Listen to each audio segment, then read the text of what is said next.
What's up, guys? Welcome back to Grade 4 Solves More LeetCode, and we've made it. We're on to graphs. I guess I can give an overview of where we are. We just finished all the backtracking stuff. I've tried to do all the mediums. I don't really do the hards. I did one of the hards here, but I do all the mediums in here. Not these hards, but got through. Feel pretty good about. I mean, these are obvious. This is like, these two are kind of but I don't think they come up too much. I've been meaning to do this car fleet problem, but otherwise they make sense. Um, these three, like trees linked list, sliding window, I feel pretty good about. Just at backtracking, it's definitely good in the short-term memory. We'll see if it's good in the long term. I've touched on some graphs, but we're gonna really get in here now. So let's jump into number of islands. A problem I've solved before, but an interesting one nonetheless. And I did not like re-look at the solution. It's been like a month or so since I've done this, so let's see if we can re-come up with the solution. But the problem is, given an m by n binary grid with ones and zeros, where ones are land and zeros are water, return the number of islands. So a grid like this, these 6 ones here, I guess that highlighting isn't very helpful, but this is an island. I guess it's also connected here and to this one. Yeah, so one island, because they're all connected. And this is 3 islands, because the diagonals are not considered connected. So like that's an island, and those 4 are an island. Cool. And you may assume all 4 edges are surrounded by water. Awesome. I was gonna jump in and do like a whiteboard on this problem, but unfortunately, I don't think that's actually that helpful for this.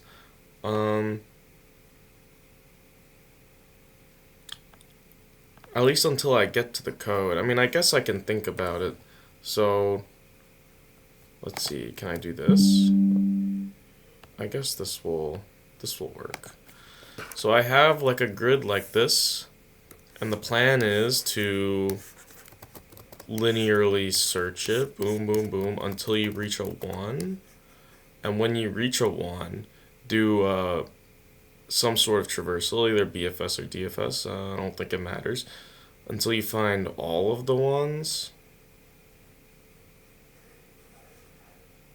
And update a count, like num islands, boom, increment the count.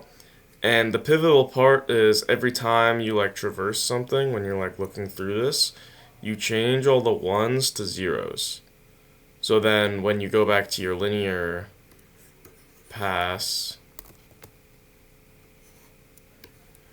you like find the thing, the first one, and then you set these all to zeros. So then when you search through again, you don't hit a 1 of the island you've already previously searched. And then you just keep this count incremented. And this should work. We want the dimensions. Let me see. So n is the x direction, and m is the amount of rows. So it's going to be like this. Let's just get their lengths, because we'll need this later for sure. We'll get a num is islands, and we can loop for I in range n, for j in range m, if grid and m is a 1, then we can run sync island.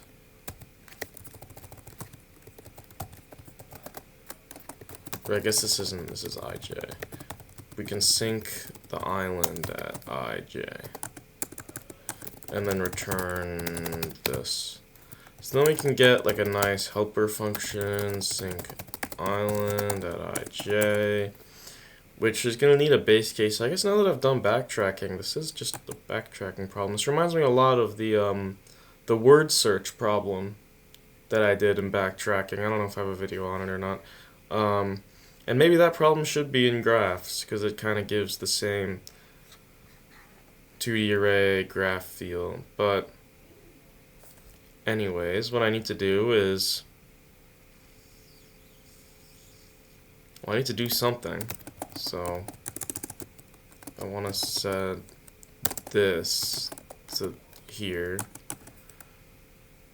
and I also want to recurse, but in like a lot of directions.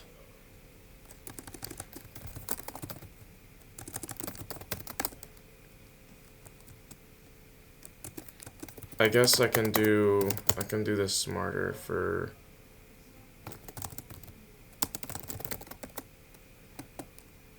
is it range? No, it's just a list of tuples. Yeah, because we want 1 0 0 1 -1 0 0 -1. So I'm just saying for every direction, I'll try and sync that island. And then we need our big base case. So if the I, which is the column position, if I is ever less than 0 or I is greater than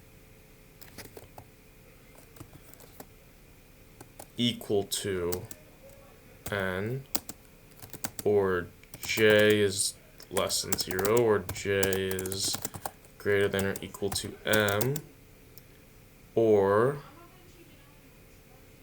so those are our bounds pass. Or if grid ij is already 0, then we don't want to do anything. What else? That's it, right? So if we're within bounds and it's not a 0, because if in any of these cases I return without doing anything. Otherwise, then I just set the current one to 0. And then I try and sync all the directions. So then if it's 1, then I can just update here. And then sync all the islands and then continue. Yeah, I like this. This should work. Because we loop through the whole thing, look for the first one, say, oh, we found an island, go through, sync all the islands, which just does this, sets it to 0, recurses through all the directions until this is done and it's hit all the base cases. And then it keeps moving until it finds all the ones, and when this is done, then we've sunk all the islands, and we have our number of islands. So let's see. Alright. I think it's supposed to be a list of tuples, and this will unpack.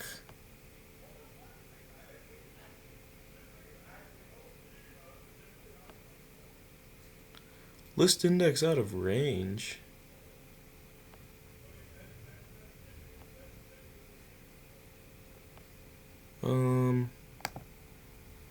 That means I must be messing up the N and the M. Is that possible?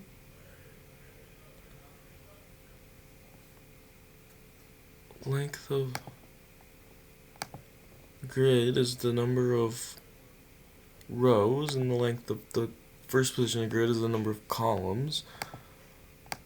Columns, the first number would index into which row it is. Huh.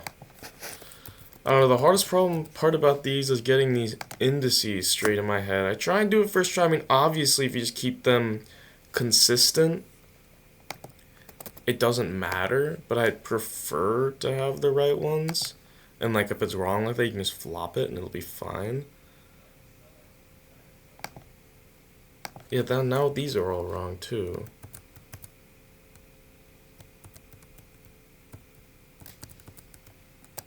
Yeah, I guess it is called an M by N matrix. The thing is, I did this flip. I used to do the IJ here because that like just makes us like, oh, I comes before J, but really the first indice is going into the column since it's a list of lists, so JI is actually better, and that's why they call it an M by N matrix and not an N by M matrix.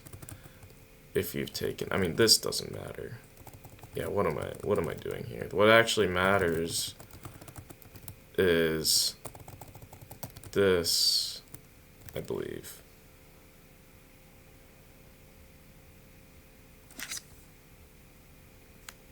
Maybe I still have it all wrong in my head. I really don't know. No, that was it. Because I is, I'm calling I n, which is the rows. And j is the columns. So j, which is the columns up here, yeah, it needs the n. And I is the rows, it needs m. But for the rows, you need to loop through each. Is the column position, j is the row position. And you go in here. Now I'm treating it as I is the row position before I treat it as the column position. Well, I mean,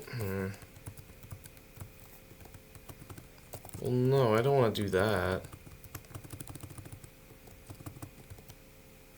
This just feels bad.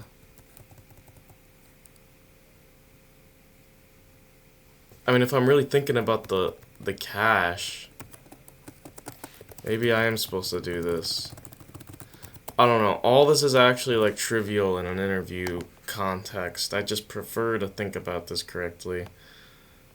I don't know if that was actually faster or slower than the other way. I guess we can see. I took computer architecture though. I mean, I know that the cache, like, it brings in a row at a time, so you'd prefer to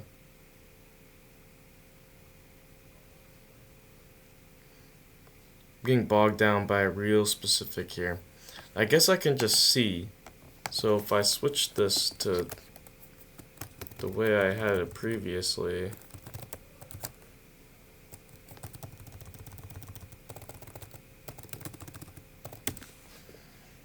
so that's 54 milliseconds. What is this? 40 milliseconds. How much faster would I be here?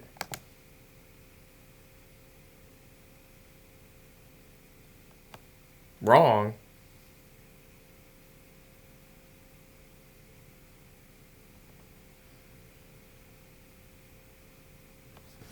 Here, 1 second.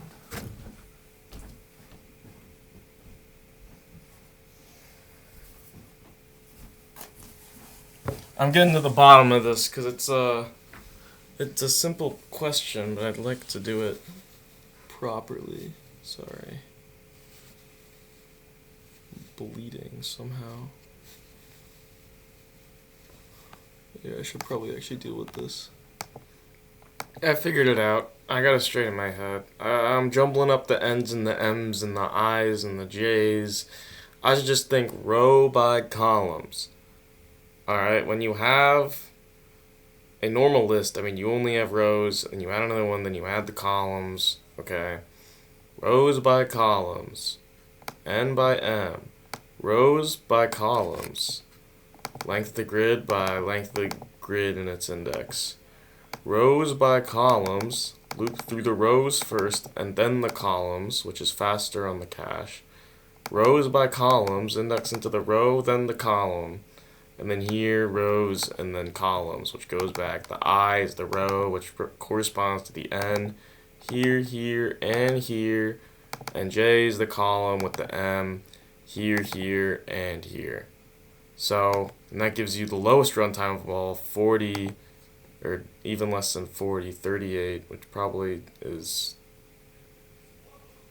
literally negligible to what we're doing. But it passes. So, thank you for watching this unconventional and distracted video. If you enjoyed, like and subscribe. Bye-bye.